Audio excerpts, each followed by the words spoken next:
Hello everyone. तो इस particular video में हम लोग थोड़ा सा आज ऑफ द टॉपिक बात करेंगे with respect to societal pressure, familial pressure and more specifically talking about parental pressure.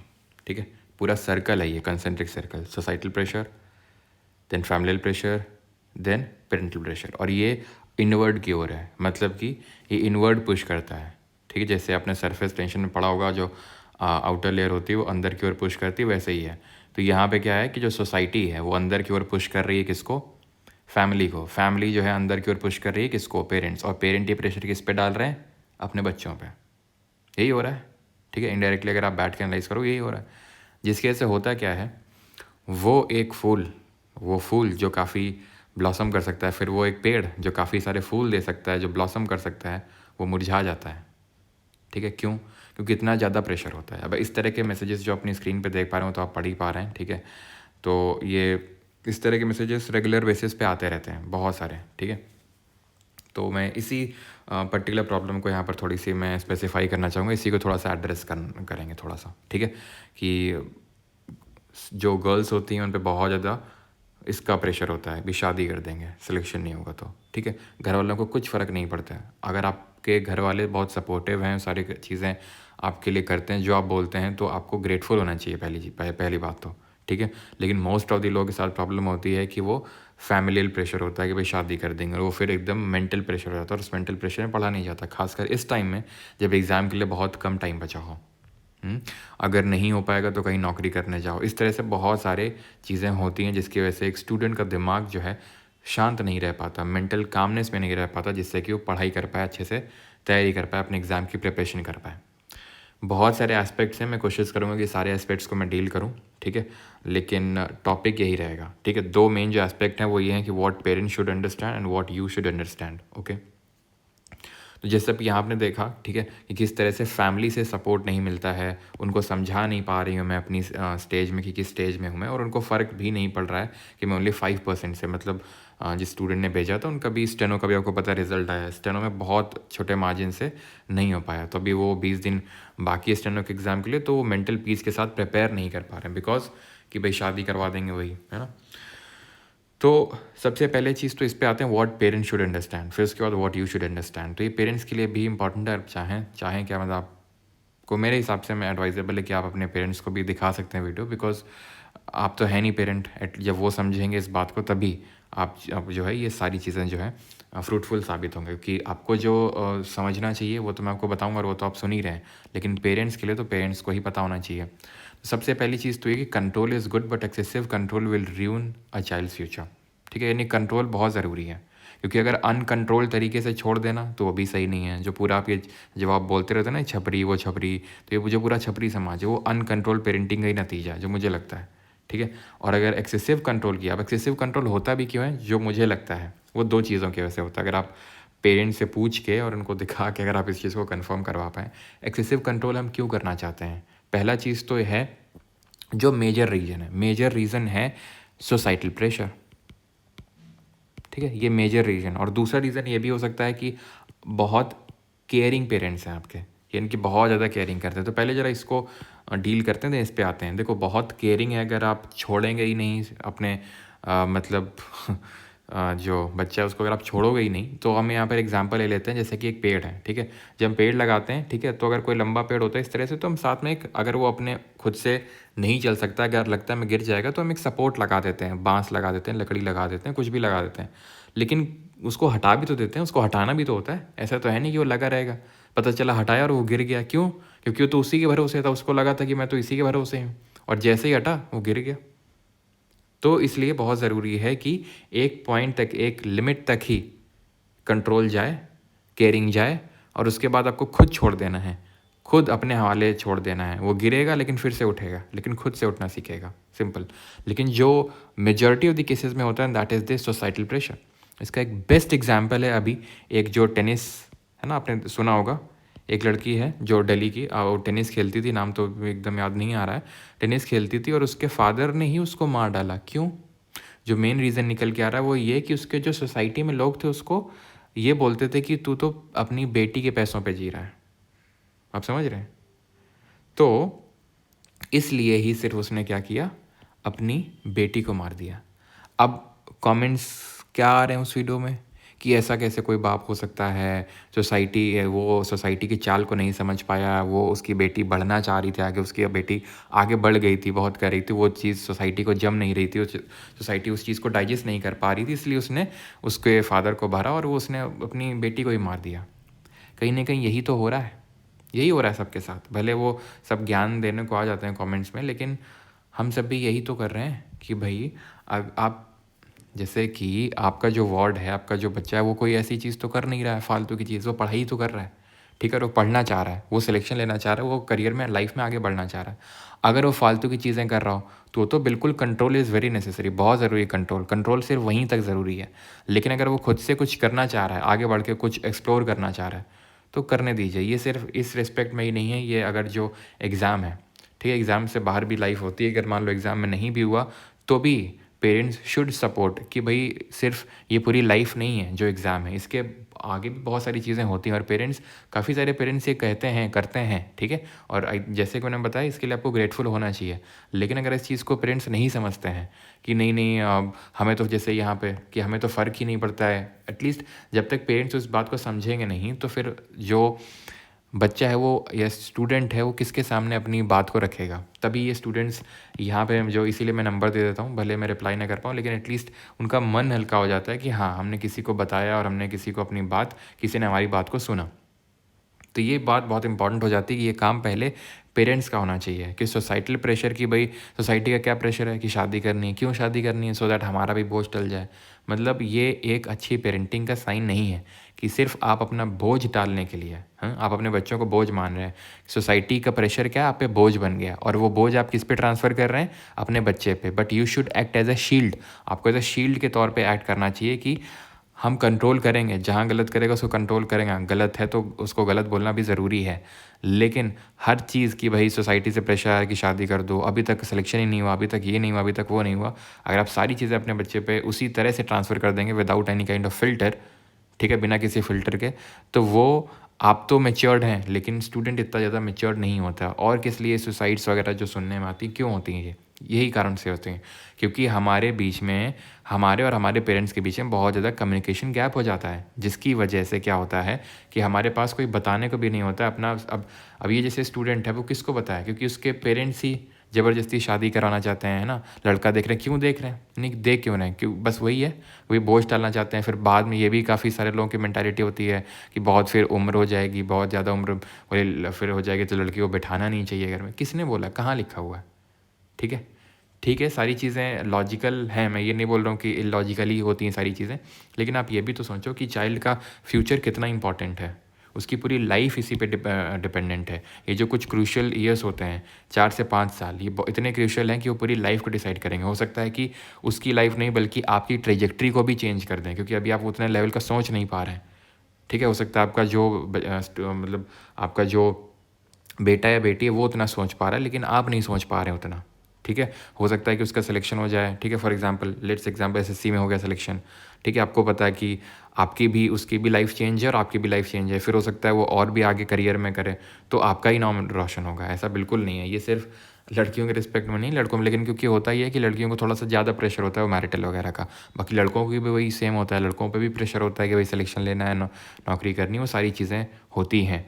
तो बस यही मेरा आग्रह है कि वो सोसाइटल प्रेशर डायरेक्ट आपको ट्रांसफ़र नहीं करना है। एंड जिस तरह एक पेड़ में हमारा बस काम ये होता है कि उसको पानी देना है, उसमें खाद वगैरह डालनी है, वो ब्लॉसम, वो फूल अपने आप से देगा, ब्लॉसम अपने आप से करेगा, आपको कुछ नहीं करना है, फिर आपको कंट्रोल करने की ज़रूरत नहीं है, आपको ज़्यादा कुछ करने की ज़रूरत नहीं है, सिर्फ आपको पानी डालना है, आपको खाद डालनी है, बस आपको उसको ग्रो करने में हेल्प करना है, वो ग्रो अपने आप से करेगा।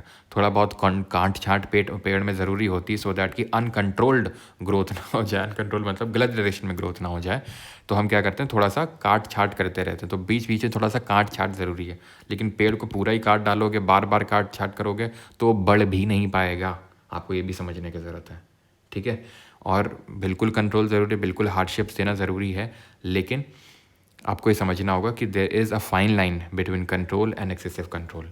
व्हाट यू शुड अंडरस्टैंड कि भाई स्टूडेंट्स को क्या समझना चाहिए कि भाई आपको सबसे पहली बात तो आपको भी कम्युनिकेट करना है अपने पेरेंट्स के साथ। ऐसा नहीं कि आपके दिमाग को कोई रीड कर लेगा, आपके पेरेंट्स रीड कर लेंगे, अच्छा इसके दिमाग में ये चल रहा है। जब तक आप शेयर नहीं करेंगे तब तक किसी को बात समझ नहीं आएगी। अगर आपके पेरेंट्स नहीं समझ रहे तो आप अपने फ्रेंड्स को बताइए, टीचर्स को बताइए, जिसको आप बता सकते हैं, उससे आपका मन हल्का होता है। And don't rebel against your parents. आपके पेरेंट्स जो हैं आपके, देखो कोई भी होता है, कोई भी पेरेंट होता है बुरा तो चाहता नहीं है, मैं ये नहीं बोला बुरा चाहता नहीं है, लेकिन बुरा करता नहीं है, दोनों में अंतर है। जैसे अगर मुझे अच्छे की समझ ही नहीं है, जैसे कि कई सारे ऐसे होते हैं जो झूठ बोलते हैं, उनको लगता नहीं नहीं हम तो सच सच ही बोल रहे हैं, लेकिन वो तो झूठ बोल रहे हैं। तो ऐसा ही होता है कि कोई भी पेरेंट बुरा नहीं करना चाहता है, लेकिन उसको अच्छे की उतनी समझ भी नहीं। अब हो सकता है थोड़ी सी छोटी मुँह बड़ी बात हो रही हो, लेकिन ये मैंने ऑब्जर्व किया है, वो बस मैं शेयर कर रहा हूँ कि कई बार पेरेंट्स को उतनी अच्छे की समझ होती भी नहीं है। उनको जैसे कि अच्छे की समझ कि नहीं जल्दी शादी कर दो, ये कर दो, तुरंत अपने बोझ से छुटकारा पाओ, तो उनको उनको पता ही नहीं ना कि अगर जल्दी शादी नहीं करेंगे, उसको अपने अपने पैरों पे खड़ा होने देंगे, उसको ग्रो करने के पूरे चांसेस देंगे, तो उसके लिए अच्छा है। पेरेंट्स तो ये सोच के शादी कर देते हैं, मतलब शादी तो एग्जांपल दे रहा हूँ, काफ़ी सारी चीज़ें करते हैं, उनको लगता है कि हाँ यही अच्छा है हमारे बच्चे के लिए, ठीक है, लेकिन वो एक्चुअल में अच्छा होता नहीं है। ठीक है, तो कई बार ऐसा ज़रूरी होता है कि वही मैं बोल रहा हूँ कि रिबल नहीं करना है, लेकिन आपको एज ए स्टूडेंट भी समझ होनी चाहिए कि भाई हाँ मुझे पता है कि ये चीज़ सही है, तो आप उस पाथ पे आगे बढ़िए, रिबल मत करिए, क्योंकि जैसे ना था पेरेंट्स आपका भला ही चाहते हैं। लेकिन अगर आपको लगता है कि नहीं, जैसे कि ये वाली बात हो गई शादी वाला है, फिर आपके पेरेंट्स आपको उतना ज़्यादा सपोर्ट नहीं कर रहे हैं, ठीक है, तो आप भी वो कोशिश करिए कि भाई सपोर्ट नहीं कर रहे हैं तो एज अ मोटिवेशन लीजिए कि भाई मुझे जल्द से जल्द इस एग्ज़ाम साइकिल से बाहर निकालें, मुझे जल्द से जल्द जो है कुछ करके दिखाना है। वो आपके अंदर एक सेंस ऑफ अर्जेंसी भी लेके आएगा वो, कि भाई हमें आपको रिबेल नहीं करना है, क्योंकि आप जैसे ना आपको बताया कि आपके पेरेंट्स आपके लिए अच्छा ही चाहते हैं। वो बात अलग है कि कई बार ऐसा हो जाता है कि भाई उनको उतनी समझ नहीं होती है, ठीक है, ये बात ट्रू है। ऐसा तो है नहीं कि एज हो गई है, एज के साथ एक्सपीरियंस भी आ ही जाता है, ऐसा नहीं होता। अगर ऐसा होता तो फिर सारे जो एजेड लोग हैं वही टॉप पोस्ट पे बैठे होते, वही सबसे बड़े सोक्रेटिस होते हैं। काफ़ी लोग पूरी उम्र हो जाती है लेकिन बुद्धि नहीं आती है। ये रियलिटी है सर, ठीक है, मैं ये कुछ पेरेंट्स पे वो नहीं कर रहा हूँ, लेकिन ये रियलिटी है। तो ये बात को समझना होगा कि आपके पेरेंट्स आपका भला ही चाहते हैं, अच्छा ही चाहते हैं, और उन आपको सपोर्ट भी करते होंगे काफ़ी, मुझे पता है। तो पहली बात तो उसके लिए आप ग्रैटिट्यूड दिखाइए उनके लिए कि आपको सपोर्ट कर रहे हैं, और अगर बोल भी रहे हैं कुछ तो हो सकता है इसमें भी रियलिटी हो कि आप को ये एक सेंस ऑफ अर्जेंसी देने के लिए हो, क्योंकि आप लगे हुए हैं काफ़ी साल से आप लगे हुए नहीं हो रहा है। तो ऐसा तो नहीं हो सकता कि आपके पेरेंट्स बिल्कुल ही नहीं बोलेंगे कि नहीं नहीं बेटा करते रहो करते रहो करते रहो, क्योंकि उनको भी दिख रहा है कि आप एग्ज़ाम साइकिल में काफ़ी टाइम से लगे हुए, तो ये बिल्कुल बोल सकते हैं आपको कि कुछ और देखो, कुछ और में ट्राई करो, तो ये बिल्कुल बोल सकते हैं। इसको मत आप समझिएगा कि नहीं नहीं ये तो एक्सेसिव कंट्रोल कर रहे हैं, हम तो वही करना चाहते हैं लेकिन ये कंट्रोल कर रहे हैं, ठीक है। तो वो कई बार आपको सही डायरेक्शन में दिखाना चाहता है, और कई बार ऐसा होता है क्योंकि अभी आप इस स्टेज में हो, पेरेंट्स उस स्टेज से बाहर निकल चुके, उन्हें पता होता है कि क्या कैसा है। तो कई बार वो एस्पेक्ट भी होता है कि उन्हें पता है कि भाई आपको कहाँ पे क्या डायरेक्शन दिखानी है और क्या कहाँ जाने से रोकना है। तो वो भी आपको उनकी भी एडवाइस सुननी है कि भाई वो क्या बोल रहे हैं, और अपना भी थोड़ा सा दिमाग लगाना और उस हिसाब से डिसीजन लेना। बस मैं आपको यही कहूँगा कि चाहे पेरेंट्स हों, आपके बीच में एक बहुत ही कोऑर्डिनेट रिलेशनशिप होना चाहिए, जहाँ पर कम्युनिकेशन गैप नहीं होना चाहिए, क्योंकि अगर कम्युनिकेशन गैप होता है देन चीज़ें बिगड़ती हैं। अगर कम्युनिकेशन गैप नहीं रहेगा, जैसे फॉर एग्जांपल इस केस में अगर ऐसा किसी के साथ है, तो आप फैमिली के साथ उस चीज़ को कम्युनिकेट भी करो कि आप देखो एटलीस्ट यहाँ तक मैं पहुँचा हूँ जहाँ तक बहुत कम लोग पहुँच पाते हैं, बस थोड़ा सा ही है और मेरा एग्ज़ाम क्लियर हो जाएगा और मेरी लाइफ चेंज होगी, आपकी लाइफ चेंज होगी, और शादी आप करवा रहे हो तो मतलब एक अच्छी जगह मेरी और बेटर शादी हो सकेगी। तो ये तरह की जो कॉन्वर्सेशंस हैं आपकी और आपकी फैमिली या फिर पेरेंट्स के बीच में होनी चाहिए। एंड आई वुड अगेन अर्ज पेरेंट्स कि जो सोसाइटल प्रेशर या फिर फैमिली प्रेशर है, बुआ जी फूफा जी इन सब का प्रेशर, वो अपने बच्चे पे ना डालें, ठीक है। उसको सिर्फ आप पानी और खाद दें and let them grow, they will blossom on their own. Control ज़रूरी है, काट छाँट ज़रूरी है, लेकिन एक्सेसिव काट छाँट वो भी ज़रूरी नहीं है, वो एक तरह से उतनी नेगेटिव इम्पैक्ट करेगी स्टूडेंट को। एट लास्ट मैं सभी को यही एडवाइस करूँगा, जितने भी स्टूडेंट्स इस वीडियो को देख रहे हैं, कि लास्ट का आपके पास टाइम बाकी है, बहुत ज़्यादा टाइम बाकी है नहीं, ठीक है। तो आप ये करिए कि आप मेंटल पीस बना के रखिए, ठीक है। कई सारी आदतें तो ऐसी होती हैं जो हमारे पेरेंट्स बोलते हैं कि बुरी हैं, ये वो कई बार बुरी होती है नहीं। जैसे एग्ज़ाम्पल के तौर पे है ना कि भाई सुबह 5 बजे उठना चाहिए, तो ज़रूरी नहीं 5 बजे उठना चाहिए, ठीक है। जैसे कि काफ़ी हमारे घर के बड़े बुजुर्ग बोलते रहते हैं कि सुबह नहीं 5 बजे उठो, ये क्या 7 बजे तक उठ रहे हो, 8 बजे तक उठ रहे हो, हाँ। तो आपको पता है कि भाई हाँ, आपने रात में पढ़ाई करी है, इस वजह से आपकी लेट नींद खुल रही है, ठीक है। आप पढ़ाई कर रहे हो, वो आपको अगर पता है ऑनेस्टली, अगर आप ईमानदार हो, खुद से ऑनेस्ट हो, ठीक है, तो फिर आपको बहुत ज़्यादा टेंशन लेने की ज़रूरत नहीं है। क्यों? क्योंकि अगर मैं पेरेंट्स से ही बोलूँ, ठीक है, अगर मैं पेरेंट्स अगर देख रहे हैं, अगर मैं आपसे ही बोलूँ, अगर आपको उठाना है अपने बच्चे को 5 बजे, मैं आपसे बोलता हूँ आप 9-10 बजे सो के दिखाओ, नहीं सो पाओगे आप, नहीं दिखा पाओ। क्यों? क्योंकि जैसे जैसे हमारी एज होती जाती है वैसे वैसे हमारी नींद कम होती जाती है, पहली बात। दूसरी बात, इतनी सारी चिंताएं होती हैं, ठीक है। तो अगर आप 9-10 बजे तक सोओगे, अगर 5 बजे सुबह उठने वाला आदमी, तो उसका भी दिन अच्छा नहीं जाएगा, उसका भी अजीब अजीब से लगेगा, खिरखिराहट होगी, ठीक है। तो कई सारी चीज़ें ऐसी होती हैं जो बुरी होती नहीं है, बस ऐसा सोसाइटी स्टैंडर्ड्स बने हुए हैं, ठीक है। नहीं, सुबह 5 बजे उठना है, क्यों उठना है? नहीं नहीं, उठना होता है, क्यों उठना होता है ना। तुम 10 बजे तक सो के वो दिखाओ, वो भी नहीं कर पाएंगे ना वो लोग। तो फिर मैं ये नहीं बोल रहा हूँ कि आपको 10 बजे तक सोना है, मैं ये कोई नहीं प्रमोट कर रहा हूँ, मैं खुद जल्दी उठने वाला व्यक्ति हूँ। लेकिन मैं बस इतना बोल रहा हूँ कि आपको पता होना चाहिए कि हाँ, आपने लेट नाइट स्टडी अगर किया है तो फिर आपको एक प्रॉपर अमाउंट ऑफ स्लीप की नीड है, एटलीस्ट जो 7 घंटे और इसके आसपास का, प्लस माइनस हो सकता है, लेकिन अप्रॉक्सीमेटली 7 आवर्स का कोटा ज़रूरी होता है, तो मुझे कंप्लीट करना होगा। अगर मैं नींद मार के पढ़ने बैठूंगा भी, तो मैं फोकस नहीं कर पाऊंगा, मेरी टेंशन पावर उतनी नहीं रहेगी, तो उसका फ़ायदा क्या? तो इससे अच्छा कायदे से सो लो, उसके बाद पढ़ लेना, ठीक है। और मैं इसके बिल्कुल कभी भी इसके सपोर्ट में नहीं रहता हूँ, पक्ष में, कि भाई नींद को और 5 घंटे पढ़ो, 4 घंटे पढ़ो, इतने घंटे बच जाएंगे, फिर इंटू मल्टीप्लाई है, पूरी गणित वड़ित लगा के लोग बता देते हैं कि इतने एक्स्ट्रा। अरे गणित थोड़ी नहीं चल रही है, ये भी तो देखो कि वो प्रोडक्टिव कितने निकल रहे हैं। अभी बहुत सारे आपको वीडियोस मिलेंगे हैं कि 12 घंटे पढ़ो, 15 घंटे पढ़ो और 20 घंटे पढ़ो, इस तरह के बहुत सारे वीडियोस मिलेंगे। फोड़ दो और ये सब, है ना। फोड़ दो तो मैं नहीं डाला था, लेकिन ये नहीं बोला था जो ये आपको ये 15-20 घंटे पढ़ने हैं। प्रोडक्टिव निकलने चाहिए, ठीक है, प्रोडक्टिविटी के साथ निकलने चाहिए। बस मेरा फोकस इतना रहता है। अगर आप पूरे साउंड स्लीप के, बस ये रहता है कि साउंड स्लीप लो, ठीक है, साउंड स्लीप है, उसके बाद मैं फालतू की चीज़ों में टाइम वेस्ट नहीं करूँगा। मैं, ठीक है, मैं 12 घंटे पढ़ लूँगा, 13 घंटे पढ़ लूँगा, लेकिन ये मैं स्लीप से कॉम्प्रोमाइज़ करके नहीं निकालूंगा। ये जो फालतू की इधर उधर मैं टाइम वेस्ट करता था, उसको मैं हटा दूँगा, ठीक है, उसको हटा दूँगा मैं। लेकिन स्लीप तो सबसे प्राइमरी चीज़ होती है, तो उसको तो बिल्कुल आप नेगेट मत करिएगा मेरे हिसाब से। बाकी आप देखिए आपकी फिजियोलॉजी कैसे काम करती है, 6.5 घंटे में, 7 घंटे में, 7.5, वो आप देखो, वो तो आपसे बेटर कोई और नहीं बता सकता। तो बस मैं खैर इतना ही आपको बोलना चाहता हूँ कि आपको पता होना चाहिए खुद से, आप ईमानदारी से हार्ड वर्क कर रहे हैं, नहीं कर रहे हैं। अगर आप कर रहे हैं तो थोड़ा फैमिली को समझाइए, फैमिली से मेरे हाथ जोड़ के विनती, प्लीज़ समझिए, ठीक है। आपका जो बेटा या बेटी है वो ग्रो करना चाहता है, अपना पैरों पे खड़ा होना चाहता है, और आप उसके पैर काटना चाहते हैं, ऐसा मत करिए, ठीक है, प्लीज़ ऐसा मत करिए। नहीं तो ऐसी जो हमें जो सुनने को मिलती घटना है, वो एक्चुअली हमारे सोसाइटी को ही दिखा रही हैं। वो जो अभी ये मैंने को होता है, वो टेनिस खेल रही थी लड़की, और लड़कियों से ज़्यादा दिक्कत होती है ना सोसाइटी वालों को, यहाँ जा रही, वहाँ जा रही, ये करी, वो करी, ठीक है, फालतू की चीज़ कर रही तो बिल्कुल टोकना बनता है। लेकिन अगर वो अपने करियर को इम्प्रूव करने के लिए कोई कर रहा है, तो आपको भी, फैमिली को भी सपोर्ट करना होगा कि हाँ, अब है क्या, सोसाइटी कैसे मिलके बनती है, हमारी फैमिली से मिलके बनती है। कहीं ना कहीं हम भी किसी और के उस पर कमेंट कर रखे होते हैं कि देखो ये इधर जा रहा है, उधर जा रहा है, हम भी तो यही कर रहे होते हैं। तो इस चीज़ को रोकने की आवश्यकता है, ठीक है। अगर इधर उधर कोई भागता है तो मतलब वही मैंने बताया, अनकंट्रोल अगर ग्रोथ होती है कि गलत दिशा में, तो उसको काट छाँट करना ज़रूरी है। लेकिन एटलीस्ट बहुत भी काट छाँट नहीं करना है, कितनी काट छाँट कर दें कि वो ग्रो ही नहीं कर पा रहा है, बार बार इतना काट रहे हैं कि वो बेचारा पूरा अपने पोटेंशियल पे खेल ही नहीं पा रहा है। अब ज़्यादा इस पर मैं बात नहीं करूँगा, लेकिन आई होप थोड़ा सा मैं कुछ कन्वे कर पाया हूँ, मुझे ऐसा लगता है, ठीक है। And thank you. अगर आपको और कुछ प्रॉब्लम है तो आप बता सकते हैं, आप शेयर कर सकते हैं जो भी आपको शेयर करना है। Alright, thank you.